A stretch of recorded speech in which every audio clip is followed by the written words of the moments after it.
right? That's the a plus b vector. And b minus c, you do the same. Use the brackets, please, right? B is minus 2, 7, as you know, and minus c, we know nothing in front of I means 1. So it's a 1 and minus 5. So it's minus 2, minus 1, minus 3, and 7 minus minus 5, 12, done. So it's minus 3i plus 12j. That's b minus c. B minus c is also denoted as b plus minus c. Nothing wrong, it's the same. Okay. The next one, 2a plus 3b. Watch there, it's a 2a plus 3b. 2a means it's a scalar. We are allowed to multiply a vector by a single number there as a scalar. So it's 2 column vector. A is a 3, 4. You know, right? 3, 3, 4 plus 3 bracket, and b is a minus 2, 7. And we simply multiply each number by 2 there and 3 here, please. Okay. So 2 3s are 6, 2 4s 8, and then plus 3 2s are minus 6, and 3 7s 21. You know how to add those two numbers, right? You get a 0 there and a 29 here. So that's the 2a plus 3b, right? The next one, modulus sign is there. So modulus is the Pythagoras, all right? Don't forget that, please.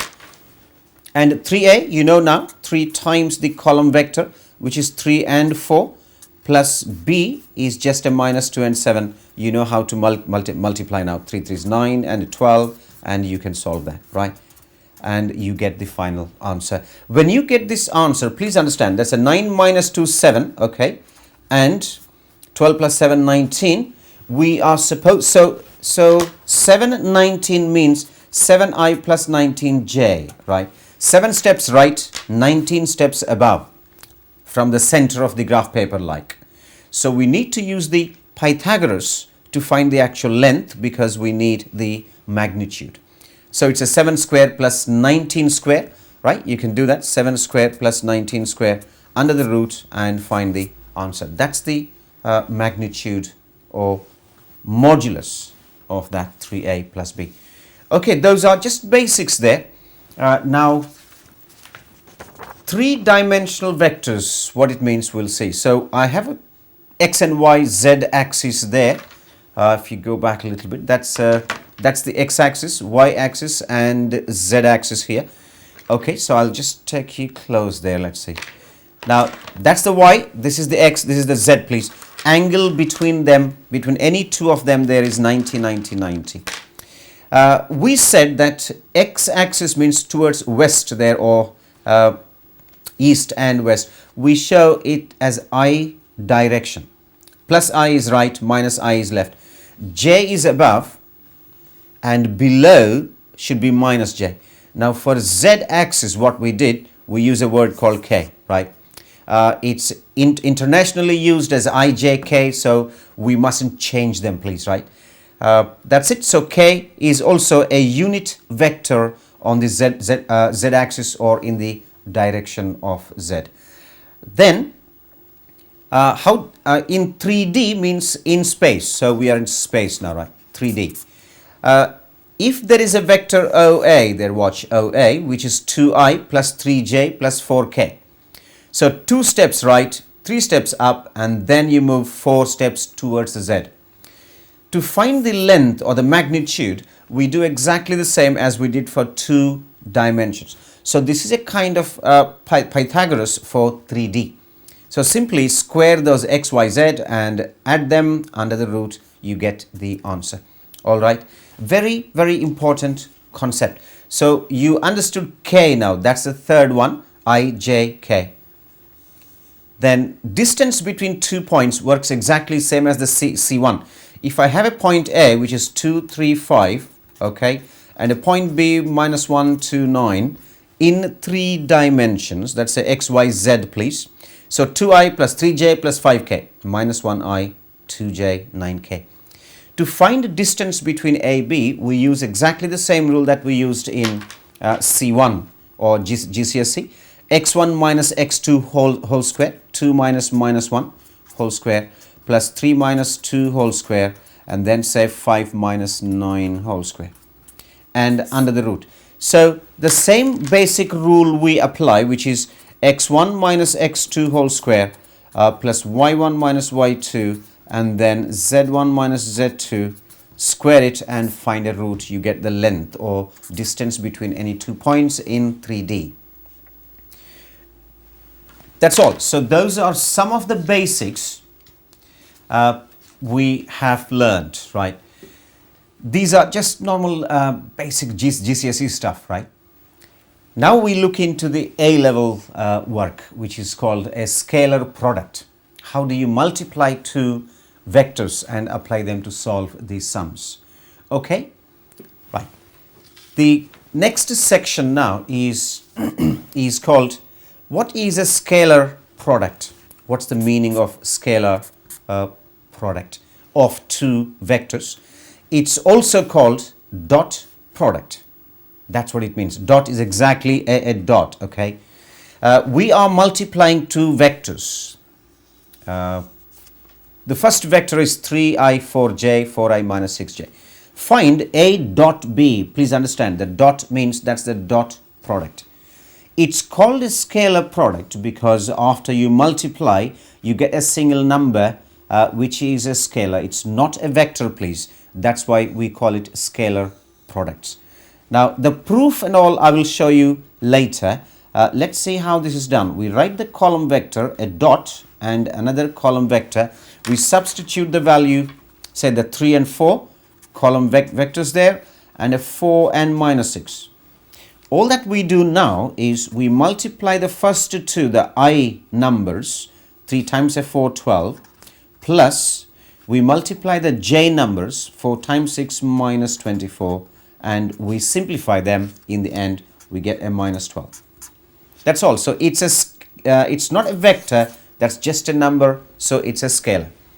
What happens if you find b dot a, right? B dot a, don't write a times like now. It's a dot, right? Times comes as a cross product that we do later. So it's b dot a. We write b first, which is 4 and minus 6. Dot a is a 3 and 4, right? We get exactly the same. 4 times 3, 12, and minus 6 fours, 24, minus 12. Basically, what we call these things is, I'll just take you through few things there, important ones for you to know, please, right? That is, if I have 2 and a 3, I multiply them and write the 3 first and 2. Do you agree we get the same answer, 6 and 6? Right? This, in mathematics, it is called a commutative law. Commutative law for multiplication. Even if you add 2 plus 3 is equals to 3 plus 2, means even if the order is changed, you still get the same value, and that law is called this, okay? And we have the next one, which is called the associative law, right? Associative law, which involves 3 things. So, if I have 2 times 3 times 4 is exactly same as change the order, 3 times 2 times 4, or say 4 times 3 times 2, you should get the same answer. That's called the associative law for multiplication. If you add in the same way, you should get the same answer, right? So those laws are very important. They don't give in the textbooks these days, but it's nice to know them. There is a third one called a distributive law, which is distributive law, which combines multiplication and add the plus. For example, 5 multiplied by, say inside the bracket 2 plus 3 is exactly same as 5 multiplied by 2 in one bracket and plus 5 multiplied by 3 in the other bracket. This is called distributive law with times and plus. In the same way you can have for minus as well. So that's what I meant here when you solve these sums there. So a dot b is exactly same as b dot a. Now what's a dot a means? You write a twice and just do the same kind of multiplication. 3, 4, 3, 4. That's a 9 plus 16, 25. That's a scalar. It's not a vector. We call it scalar product. The definition and how it is used I will show you later, but this is just for you to understand how to find that value. Okay, if it's 3D, guys, watch, if it's 3D, we will have three numbers there, right? 1, 2, 3, 4, 5, 6, there's a dot. Okay, that's vector P, vector Q. What's P dot Q means? Multiply 1 and 4 plus 2 and 5 plus 3 and 6, 18, add them, answer. It's a scalar, not a vector, remember that. So that's the meaning of a scalar product. How to find that A dot B. The actual meaning I'm going to explain now. Okay, we have a small, that's x-axis and y-axis there. Two vectors A and B. We are supposed to find the angle between two vectors. Okay, that's what we are trying to do. Very important concept, please. Angle between two position vectors, OA, OB, which is angle AOB, right? The dot product helps us to find this angle. It's defined like this. You don't need the proof of that, right? So it's simply, you read this as A dot B equals to modulus of A times modulus of B times cos theta, right? This helps you to find the angle between the two vectors. The condition is they are position vectors and also they should be going away from each other. Look at that arrow, look at that arrow. Okay. To find the angle, all that we do now is make the cos theta subject, right? Cos theta is equals to A dot B divided by modulus A and modulus B. Modulus, we know, length of the line. So if I give you A as a column vector, B as a column vector, you can actually find A dot B, which we have done just now. And modulus of A and B, you know, that's the Pythagoras. Once you know that, divide one by the other, use the calculator, we get theta, angle between two vectors. Very important concept. Angle between two lines, I will explain later, right? All that, that comes later. This is just the angle between two position vectors or simply two vectors. Right, we finished that. Let's talk about this cos theta. These two vectors that I have A and B, the angle between them, when will it be 90? When will be A is at right angles to B, right? That symbol, if you don't know, I think most of you know, is read as perpendicular. Okay, very important symbol. It's acceptable symbol, right? So A is at right angles to B means the angle between them should be 90. So it should be like that.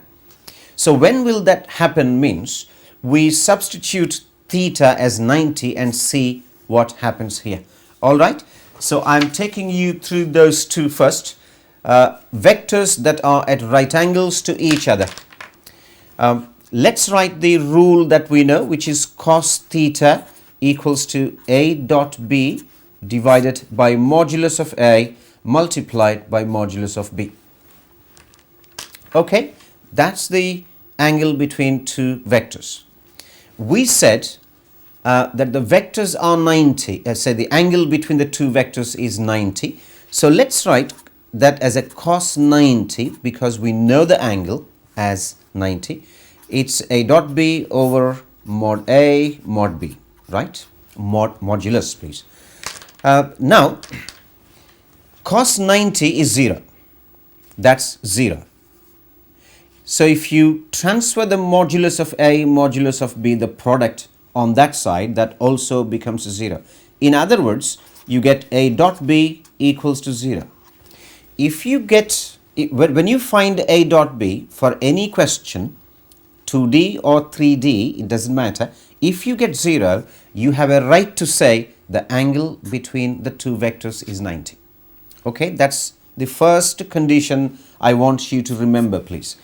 The second one, yeah, we will do few sums, and geometrically also we will check what is, to prove that the angle is 90 when A dot B is 0. When can you say that a vector is parallel to another vector? So if two vectors are there, they are parallel. We know that one should be a multiple of the other, but we don't know the main condition here. So let's write this rule again, see what we get.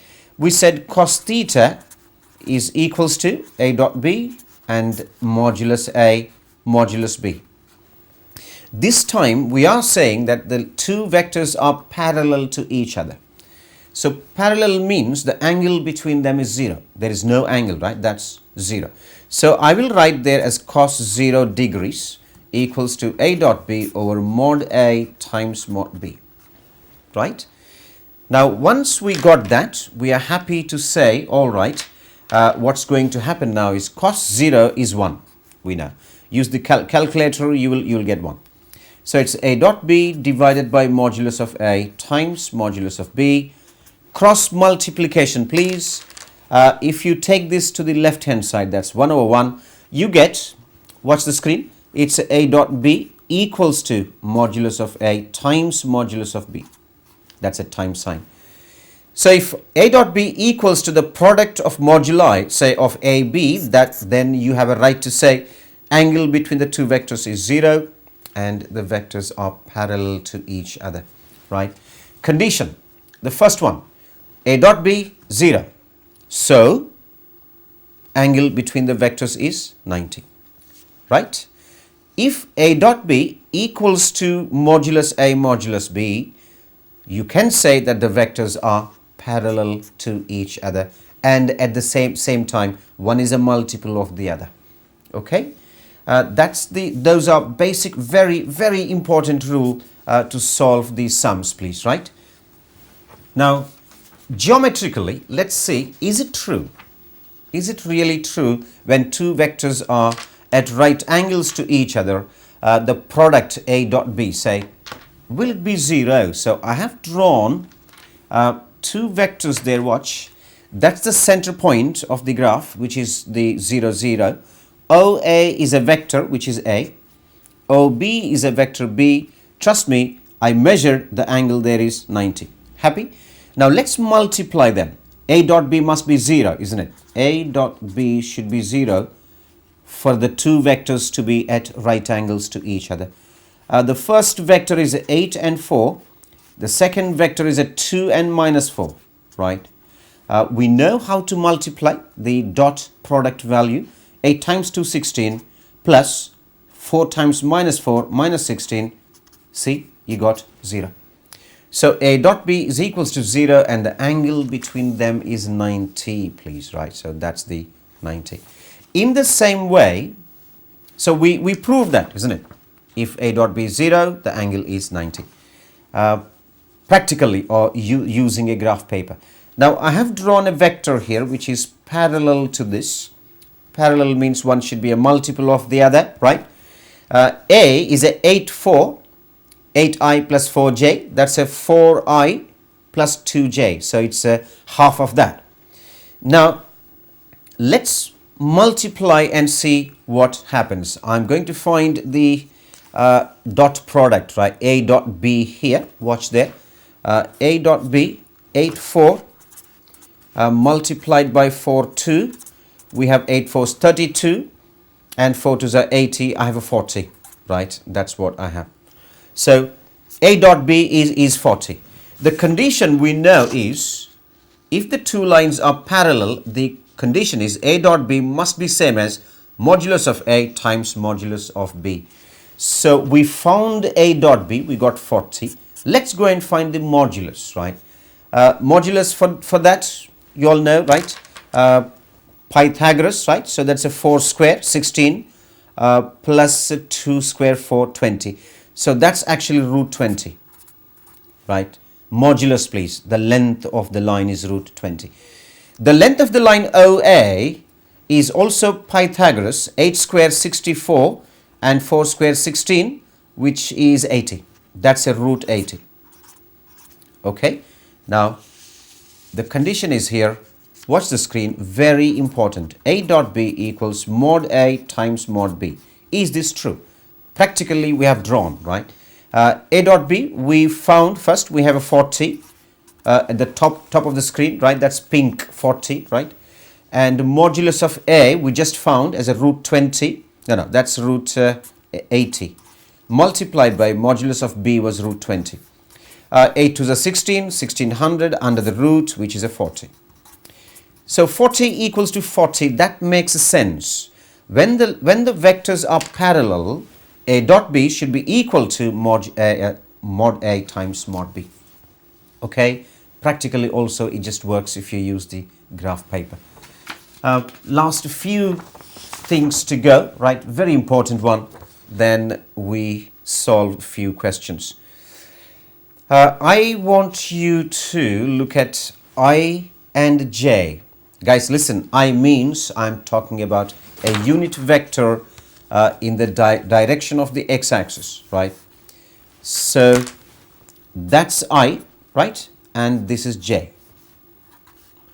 Do you agree angle between I and J is 90, right? So if the angle is 90, we just now did the dot product must be 0, right? So I dot J should be 0, right? Then what is I dot I? I is parallel to I, isn't it? So I dot I should be modulus of I times modulus of I. So that concept is very important in solving these sums. So I gave you I is 1, 0, 0, 1, unit vectors, right? How do you find I dot J means? Say 1, 0 there, 0, 1 here, dot please, right? So 1 times 0, 0 plus 0 equals to 0. Oops, sorry, we are off the screen. Right, we get a 0. So I dot J is 0. J dot K is also 0, please. The next one is J dot I. J dot I also you will get 0 because the angle between J and I is 90. Now what's I square means? It's simply I dot I. So we do 1, 0 multiplied by 1, 0, we get a 1. Right? I square is always 1. So it's parallel to each other, you still get 1 there. Modulus of I multiply, you still get 1. Now J square is also 1. That's a 0, 1 multiplied by 0, 1, 0, 1 dot product please, which is 1. So remember, these are important for you to solve major sums, right? That is I dot J.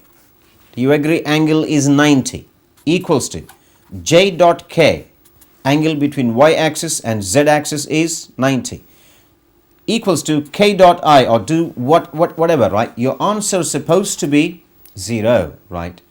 In the same way, I square equals to J square equals to K square, you should get 1 if you just multiply them. And sometimes the signs change, that 1 might become a minus. So we will see that in a minute. So those are important. Now let's see.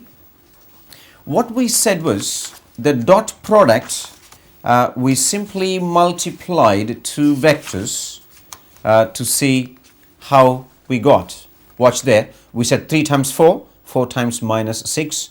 Is this correct? Is this the right way to multiply when it comes to dot product? We are going to see now, right? And then the basics are stopped. Proof of the dot product means the method. Method, please, not the whole dot product itself now. So let's write. So we need to find A dot B, right? So let's write A in one bracket and B in the other bracket. A is xi plus yj and B is mi plus nj. Please understand the m, n, x, y are scalars, ij are the vectors. Now I want to open the bracket using normal algebra. So xm I square, right? Let's write xm I square plus xn ij, right? ij. And then we have with y, okay? Watch the screen, please. ym ji, okay? ji. and the last one we have is say plus yn and j square.